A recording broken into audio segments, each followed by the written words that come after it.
Praise the Lord. Our daily bread.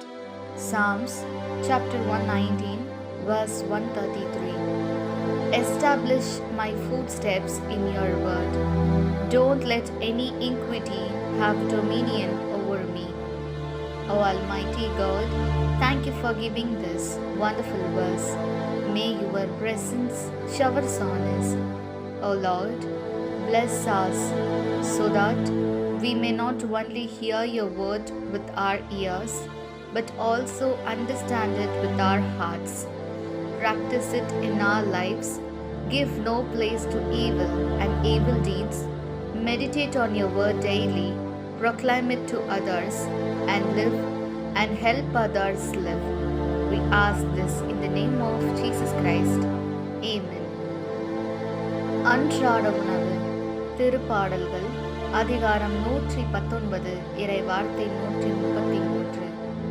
உமது வாக்கில் என் காலடிகளை நிலைப்படுத்தும். தீயது எதுவும் என்னை மேற்கொள்ள விடாதேயும்.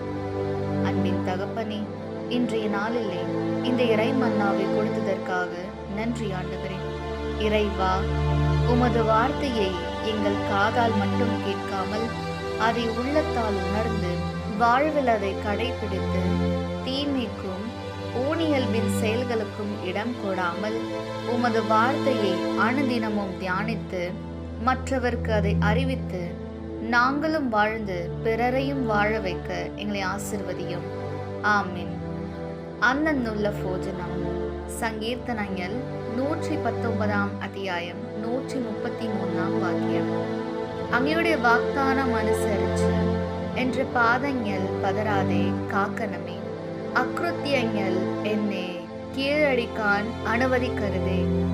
ദൈവമേ, അങ്ങയുടെ വചനത്തെ എൻ്റെ കാതുകളിൽ കേൾക്കുന്നത് മാത്രമല്ലാതെ ഹൃദയത്താൽ ഉണരുകയും ഞങ്ങളുടെ ജീവിതത്തിൽ അതിനെ പാലിക്കുകയും ദിവസവും ധ്യാനിക്കുകയും മറ്റുള്ളവർക്ക് വചനം പ്രഘോഷിക്കുകയും ഞങ്ങളും നന്ദിയായി ജീവിക്കുകയും മറ്റുള്ളവരെയും സഹായിച്ചു ജീവിക്കുവാനും ഞങ്ങളെ അനുഗ്രഹിക്കണമേ.